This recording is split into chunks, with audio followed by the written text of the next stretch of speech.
that bar. Chris, you mean? Yes? Well, you're not old enough to get into a bar anyway, are you there, John? That's true. I still use my zip-on tie. You know that. Yeah, right, as you were just showing us. Yeah, John but has he's a like, zip-on tie. He's the only millennial I know with 4 kids, though. You know what I mean? Like, hello. How many millennials? Andy, Millennials have man buns, not kids. I love what Angie said, though, just before we went on the air with this break. You called him, what, a 12-year-old with a job? Yeah, he zips up his tie. I'm like, you're like a 12-year-old with a job. All right, speaking of our jobs, let's get to work on the news. We've got some of the trending stories of the day. Elon Musk wants to start a city on Mars. The billionaire said his space transport company, SpaceX, is planning to make a rocket system that'll send people to Mars. He said his plans include sending 1 million people to start a self-sustaining city on the red planet. He said his new rocket fleet would go to Mars about every 2 years. And by the way, I kind of read that he says, hey, don't be afraid to die because it will be very dangerous. But he's going to get 1 million people to go, okay, I'll go along with that. Yeah, I got a list of in-laws that I'd love to send up to help start that new city. Oh, that is hateful, but yet very funny. All right, so but if you do die going to Mars, apparently there may be you might not be charged an early termination fee when you do keel over. Isn't that nice that phone, cable, and utility companies in New York, they may no longer charge early termination fees when service has been disconnected when someone dies. That rule was signed into law yesterday by Governor Andrew Cuomo, and he said the practice of charging fees to deceased customers was heartless and inappropriate, and it created burdens for those settling their loved ones' affairs. So that's not apparently happening. So that was actually happening, huh? Wow. Isn't that terrible? That's just New York, I guess, that's addressing it. So that should I be concerned that the rest of America is still facing an issue with that? Well, I don't know, Chris. You're from the Northeast. You people are more heartless, aren't you? I'm not going to dignify that with a response. All right, Yankee Stadium. I know you love baseball. You got so excited last night. Look at me. For those who are watching us on YouTube, no. What do you mean, no? No, when she said, oh, aren't you people heartless? And no. Anyway. So I know about the guy that loses the ring at Yankee Stadium. I love this because so often we talk about stories here that we find and we go, hey, that's a great story. We got to talk about that. I actually watched this unfold last night, as a lot of people probably did. It was the game on ESPN2, the Red Sox and the Yankees. And midway through the game, they come back from a commercial break and the announcers are just in stitches laughing about something.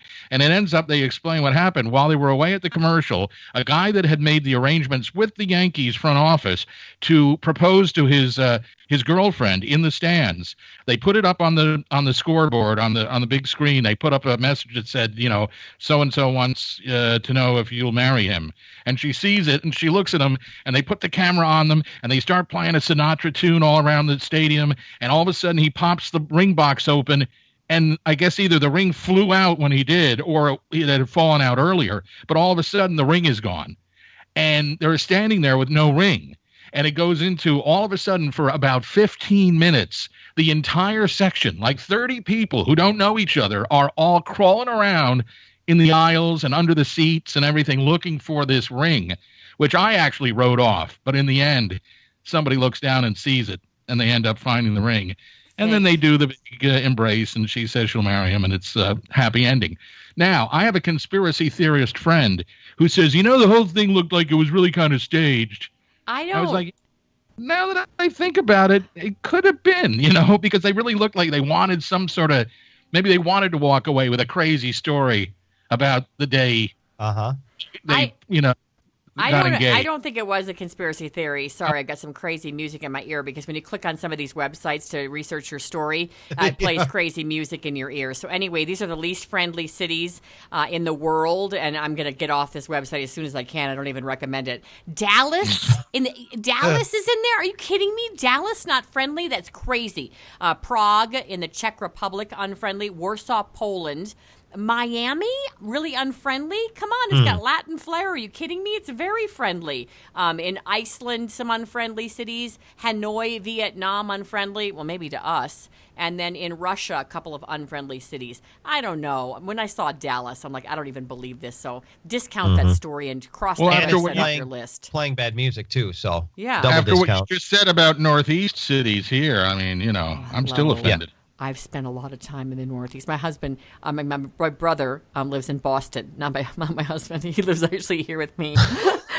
And my gosh, they're so unfriendly in Boston. I was really? like, this is I like take issue with that. No. Oh, if you're one of the clan, if you're in their clique, Chris, if you're from the Northeast, real friendly, grew up with people who play basketball together. Your mom used to make me cookies. But if you're an outsider, it's like when I lived in the South and I was a Yankee, I'm like, is that still a thing down here? But I have to say, the South is not unfriendly. All right. Okay. We have to do our other stories.